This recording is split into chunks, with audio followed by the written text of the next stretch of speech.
Good morning, dear traveller. Now, don't you think it's amazing that I can be gliding along one river that will take me through 10 different countries and I'm still yet to pull out the passport?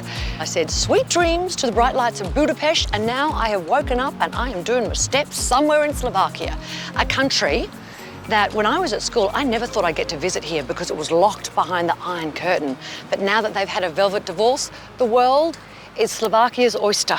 We've got a big day ahead of us.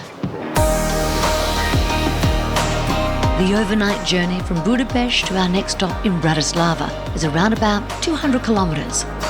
But the Scenic spaceship ride is so smooth that no matter what part of the ship you choose to take in the views, the Danube works its early morning charm on everyone.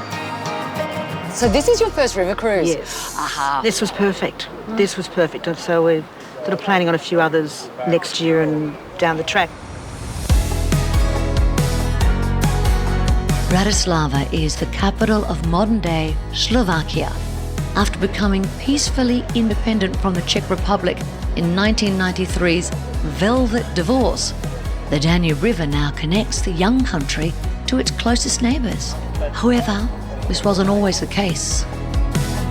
How many countries can I see from this point? From this point, we can see 3 countries: Austria, Hungary, and we are in Slovakia. Where was the Iron Curtain? Where was that barbed wire fence? The Danube River was the Iron Curtain behind this bridge, and this line, like the motorway, what we can see here down, this was really the fence, the Iron Curtain. So what would have happened if you tried to cross that fence? And if you cross the first line, you will maybe shoot down by the soldiers. Marian has spent his life unpacking the history and the culture of his beautiful country for interested travellers. And the first stop of any of his walking tours is always Bratislava Castle.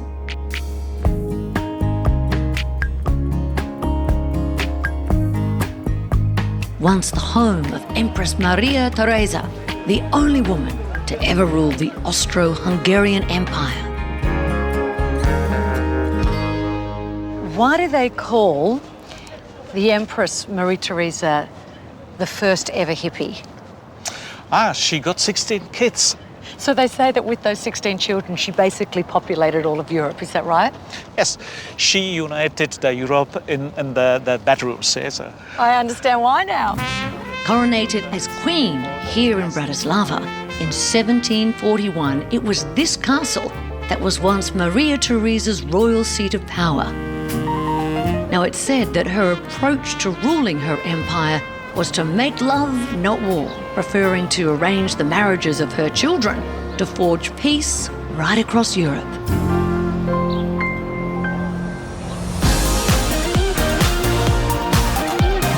Since independence in 1993, Bratislava has become a really cool, vibey university town, absorbing influences from right across Europe. For a true taste of old-school opulence, you gotta try Konditorei Kulmuth. It's sort of part museum, part patisserie, using only original recipes from the Austro-Hungarian Empire. I have heard that the caramel cake is the one to go for. That's the most famous one. Is that okay? I might choose that one. Good choice.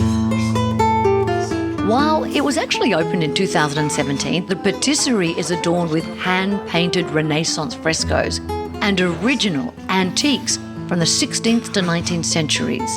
Just have a think about it. Aristocrats, politicians, merchants would gather in cafes just like this to conduct business, to read the newspapers, and of course, to be seen.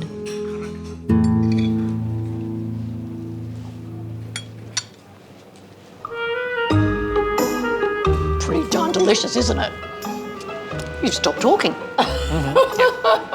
Sometimes it's very important to have just a break and enjoy. Said me never.